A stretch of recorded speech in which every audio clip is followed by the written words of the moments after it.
You know where history begins? Right there. Kuwait. Bosra. Why don't you know that?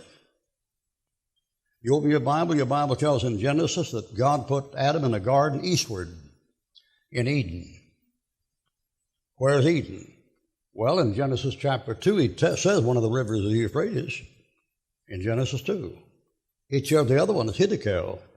You turn to Ezekiel and you'll find Ezekiel by Hiddekel, he's over in here. Hiddekel is the Tigris River.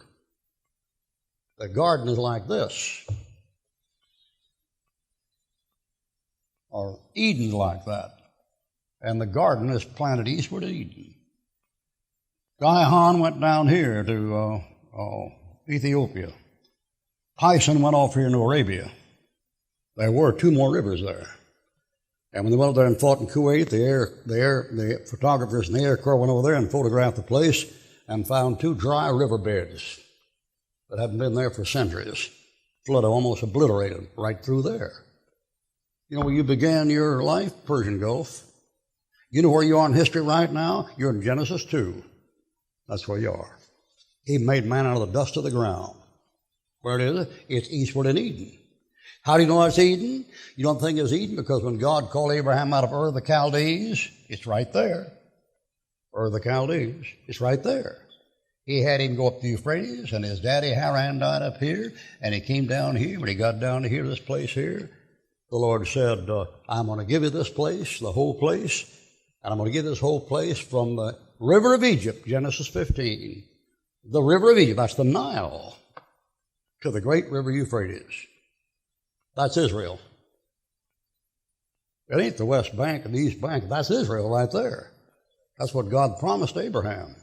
You know what that's called in Psalm 105? In Psalm 105, that's called an everlasting covenant with Abraham, Isaac, and Jacob. Not Isaac.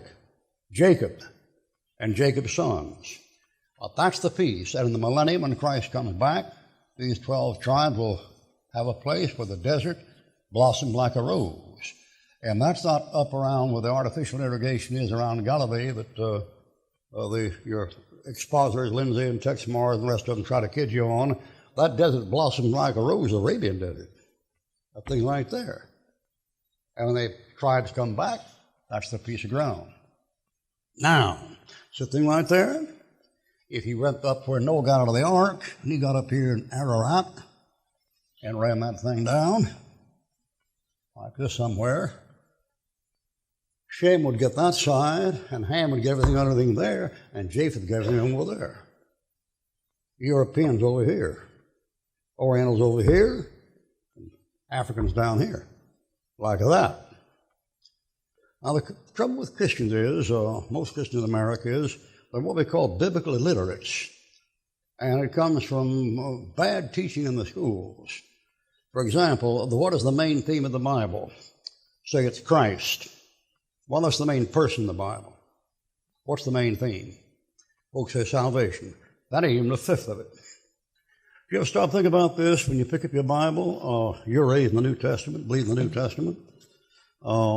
Book of Revelation, some of those epistles there are kind of in tribulation people, but we'll take the whole Old Testament for a Christian. And there's what you've got for a Bible. There's the Bible. Right there. You've got less than 1/4 of it. Nothing like a Bible to clear up a college education.